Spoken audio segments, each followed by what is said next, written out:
चुनाव आयोग कहता है 70 लाख रुपए, लोकसभा के इलेक्शन में 70 लाख रुपए लिमिट है, इससे ज्यादा पैसा आप नहीं खर्च सकते। मैं पूछ रहा हूँ 70 लाख या 70 करोड़ में भी होता है लोकसभा का इलेक्शन? बिल्कुल नहीं होता, बिल्कुल नहीं होता। और 70 लाख में तो मैं जब मैंने जर्नलिज्म शुरू किया था 1993 में, तब भी नहीं होता था। 3 तरह से प्लेन और हेलीकॉप्टर लिए जाते हैं।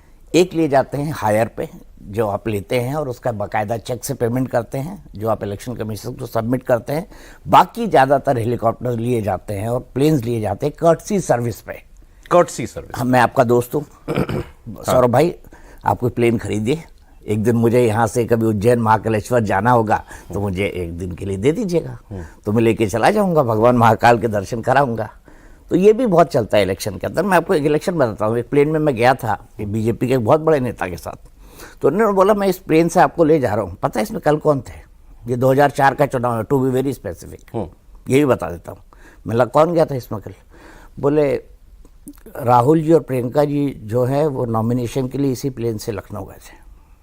अगले दिन उस प्लेन में बीजेपी के नेता बैठे थे। उसके अगले दिन उस प्लेन में बीजेपी के बड़े नेता, बहुत बड़े नेता बैठे थे। नाम नहीं ले सकता मैं, ठीक है, जो मजबूरी है मेरी, बट ये भी होता है, इलेक्शन में होता है। And everything is fair in love and war. भाई चुनाव है, जंग है, नेसेसिटी है भाई। और आप ट्रैवल नहीं कर सकते ना। भारत जैसे बड़े देश में आप क्या साइकिल से चलेंगे या मोपेड से चलेंगे या स्कूटर से चलेंगे या मोटर बाइक से चलेंगे या ट्रेन से चलेंगे? आप नहीं ट्रैवल कर सकते, एक नेसेसिटी है।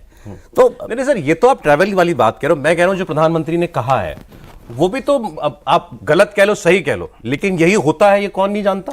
पूरी दुनिया में होता है सौरभ। बस फर्क सिर्फ ये है, जैसे अमेरिका जैसे अगर विकसित देश हैं तो उनके यहाँ ट्रांसपेरेंसी ज़्यादा है, आपके यहाँ थोड़ा कम है, इसमें कोई दो राय नहीं। लेकिन पैसे का इन्वॉल्वमेंट बहुत ज़्यादा रहता है, इसमें कोई दो राय। जैसे प्लेन और हेलीकॉप्टर्स की जो बात है, आमतौर पर लोकसभा चुनाव में जैसे बीजेपी के लिहाज से बात करें या कांग्रेस पार्टी के लिहाज से बात करें, कांग्रेस पार्टी में 3 से 4 की ज़रूरत पड़ती है, बीजेपी में 6 से 7 की ज़रूरत पड़ती है। वो आप पूरे सीजन के लिए हायर करते हैं।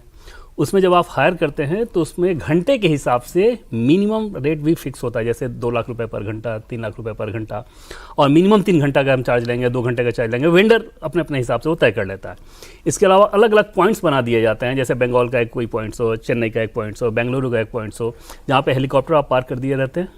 नेता वहाँ से चार्टर से अगर गया तो वहाँ से फिर उसके बाद हेलीकॉप्टर से। जैसे मौजूदा समय में बीजेपी की बात कर लें तो बीजेपी के राष्ट्रीय अध्यक्ष जेपी नड्डा, गृहमंत्री अमित शाह, योगी आदित्यनाथ, ये चल रहे हैं चार्टर प्लेन से। इसके अलावा बहुत ज़्यादा ज़रूरत नहीं पड़ती। मतलब लोकसभा चुनाव में ऐसा नहीं है कि क्राइसिस की जरूरत पड़ती है, क्योंकि अधिकांश बड़े नेता आपके ऑलरेडी स्टेट में या तो चुनाव लड़ रहे होते हैं या स्टेट में रहते हैं, तो वो सर्विस फ्लाइट से जाते हैं और वहाँ पे बाई रोड ट्रैवल कर लेते हैं। इन बड़े नेताओं के लिए चार्टर की ज़रूरत पड़ती है और फिर वहाँ हेलीकॉप्टर की ज़रूरत पड़ती है। चार्टर से फिर आप हेलीकॉप्टर से चले जाएँ, तो संसाधन तो इसमें खर्च होते ही होते हैं।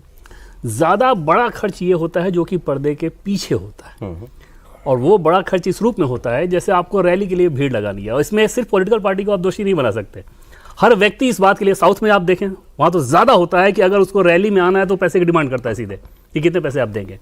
नॉर्थ में वही स्थिति है, तो अगर आपको भीड़ लेके आनी है तो आपको उसमें संसाधन खर्च करने हैं, उतनी गाड़ियों की जरूरत। नेता के लिए कोई नहीं आता अपने आप, नहीं पैसे नेता के लिए आया तो भाई ऐसे क्या दिन भर अपना काम छोड़ के आ रहा है ना। मनरेगा की मजदूरी अगर अपना छोड़ के कोई आ रहा है तो उसको तो उतने पैसे चाहिए होंगे। पैकेज डील, मतलब पैकेज। एक तो कॉर्पोरेट हाउसेस के जो हेलीकॉप्टर या प्राइवेट प्लेन्स होते हैं वो इसी काम के लिए होते हैं, उसको सब पार्टियों के नेता इस्तेमाल करते हैं अपने अपने हिसाब से, सहूलियत के हिसाब से।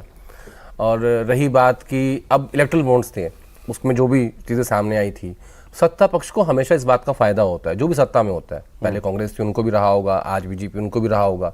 तो अब जो आज जो बात सामने आई कि बोरे भर के दिए या टेम्पो में गए, ठीक है, तो वो मुझे लगता है कि क्योंकि कांग्रेस पार्टी विपक्ष में है और आज की डेट में सबसे कमज़ोर पार्टी के रूप में मैं देखता हूँ कांग्रेस पार्टी को, क्योंकि पिछले टेन्योर में आपको 14 में आपको 44 सीटें आई और 5 साल बाद आपको 54 सीटें आई।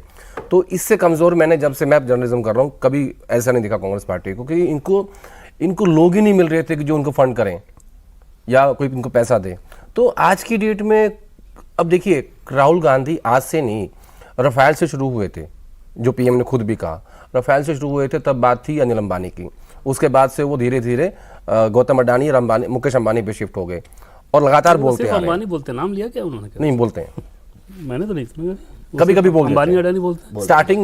स्टार्टिंग में मुकेश अंबानी बोला था, उसके बाद फिर अंबानी बोलना शुरू। मुझे एकदम बसते हैं वो, सिर्फ अंबानी में रहते हैं। गौतम अडानी तो मैंने कई बार कंफ्यूजन रहे कौन से अंबानी की बात कर रहे हैं। वही क्योंकि अनिल अंबानी ऑलरेडी राफेल में उसका इस्तेमाल करते हैं। अनिल अंबानी का आज बोले है क्या? इस्तेमाल राफेल में तो उन्हीं का किया ना, उन्हीं के नाम पे रफाल तो किया, 19 तो में वो इसी खत्म हो हिसाब से गया। बोलते हैं। रफाल तो 19 में खत्म हो गया दीपक जी। अरे तो उसी हिसाब से नाम बोलते हैं ना वो। कह रहे क्या नहीं। राहुल गांधी को नहीं पता है पैसा कहाँ से आ रहा है उनके पास? कौन सा? इतना पैसा जो आ रहा है और जो अकाउंट फ्रीज होने वाली बात है बिल्कुल गलत है। सिर्फ 5 अकाउंट में वो हुआ था। कांग्रेस पार्टी के पास देश भर में 100 अकाउंट हैं, उस सारे में ट्रांजैक्शन हो रहा था। और इतने पैसे आते कहाँ से हैं, कौन देता है? वो 100 अकाउंट नहीं है, वो जो प्रदेश कांग्रेस कमेटी होती है वो उनके अकाउंट है। बीजेपी कांग्रेस लड़ रही है। उनका एक ही पीएनआर नंबर है कांग्रेस पार्टी का। पीएनआर नंबर नहीं बोलते, सारे पैन सेंट्रलाइज नंबर बोलते हैं। पैन नंबर, सॉरी पीएनआर कह रहा हूँ। सारे एक ही पैन है इनका, सब में एक ही और सब होता है। सेंट्रलाइज है, नहीं अलग अलग कई अकाउंट खोल लेते हैं। सिर्फ अच्छा, 5 अकाउंट जिसमें वो डील था वो उसमें दिक्कत है। ये सही है, ये सही हो रहा है। ये 2024 का असली चुनाव है। तो पैसा